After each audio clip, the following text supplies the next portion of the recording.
Welcome back to Pop Scope Daily Brief, your daily dose of pop culture and reality TV.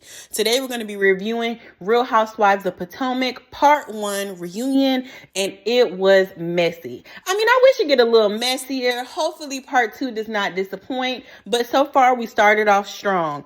This is a picture of all of the ladies at the reunion. They looked beautiful. They ate down. Everyone looked wonderful.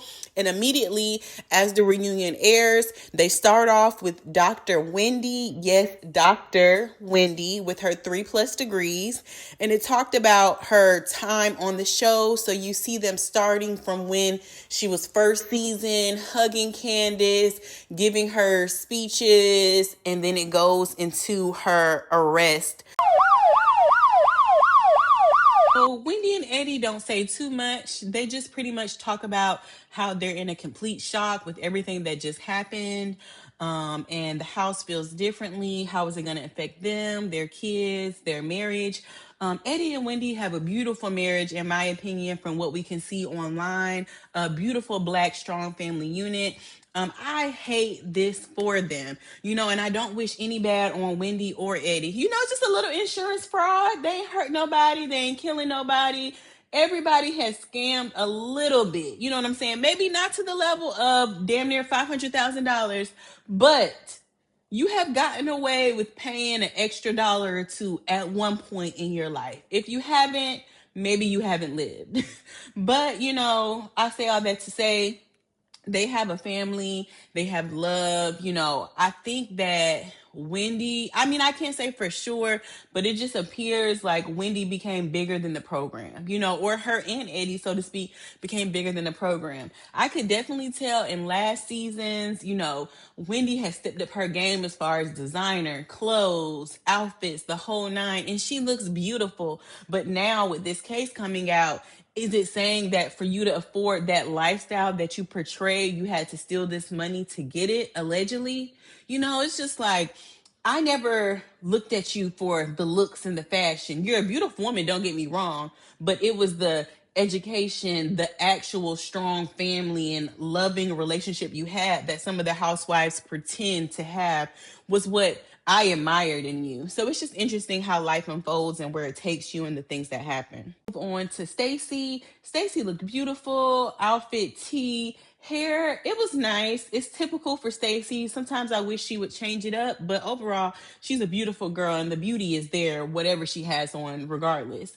But they start talking about her history going into season 2 and how Stacey's still lying.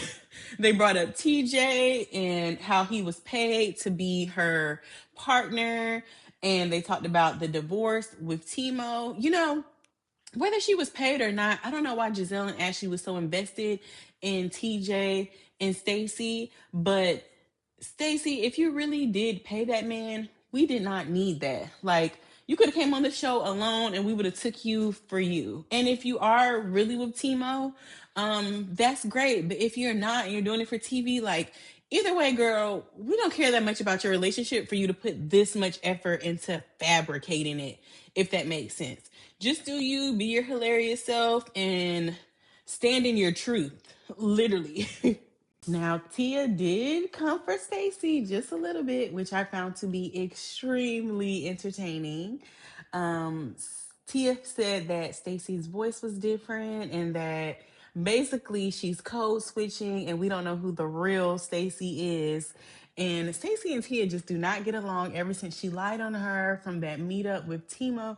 It has been back and forth, but it was very interesting. I love how Tia stands her ground, speaks her mind, and I really like her as a new cast member this season for sure.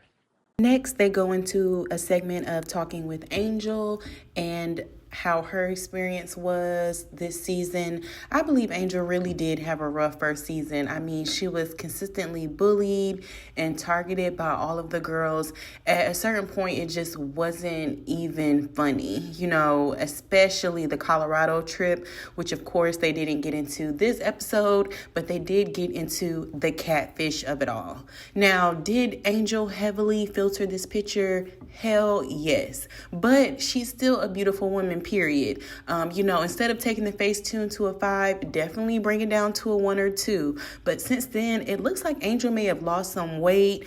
She's posted pictures to her social media of her gorgeous husband, and her video body. So you can't call her no catfish. She's definitely making that clear in this video.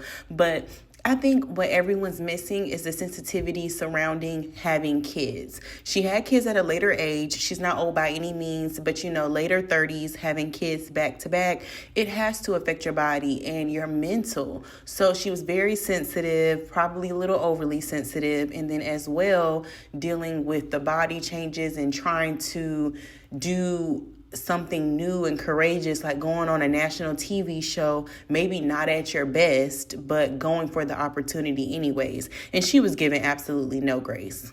Kay and Angel were nicknamed Madness and Sadness, and I think it definitely landed. Kay was extremely upset and bothered this season, and it's crazy. Again, I love her as a friend of the show in the past, but being an actual cast member, it just wasn't it for me. So I hope she comes back and does better next season. They ended with Ashley. They didn't really get into it. We'll see what happens next week, but is Ashley messy? Absolutely. Is Ashley tragic with no storyline? Absolutely. That was pretty much a wrap for part 1. I have Giselle pictured here. I wanted to showcase her reunion outfit. Giselle, you're a beautiful woman, but honestly, you can't talk shit about anybody, especially not Angel. It looks like you literally was like, oh, the color is red. Let me go to Macy's and pull something off the rack. Like, you give no effort. And you're beautiful. You get by with it. I wish you would try a little harder. Next up, this is Jazzy's reunion. It's very cute. It's giving a rose in Harlem. Like, she did that. I love Jazzy for the show. She's funny and quirky and adds a sense of entertainment with a little bit of drama. I'm here for her next season. Next up, Monique. She's given isosceles triangle mathematician. She's beautiful, but it's a no for me. Pass. Last but not least, Karen, the Grande Dame, is slaying the girls. She will be, I'm sure, on the final episode because, of course, why wouldn't they tease her coming? She's beautiful at 60 plus years old. She hits every time, and she's going to come with the drama. So let's see what she has to say. Honorable mention, my girl Wendy ate down. She literally left no crumbs. She won the reunion looks, in my opinion. You guys tell me in the comments below who you feel was best dressed, and what do you think will be Karen's reaction in part 3 of what she has to say.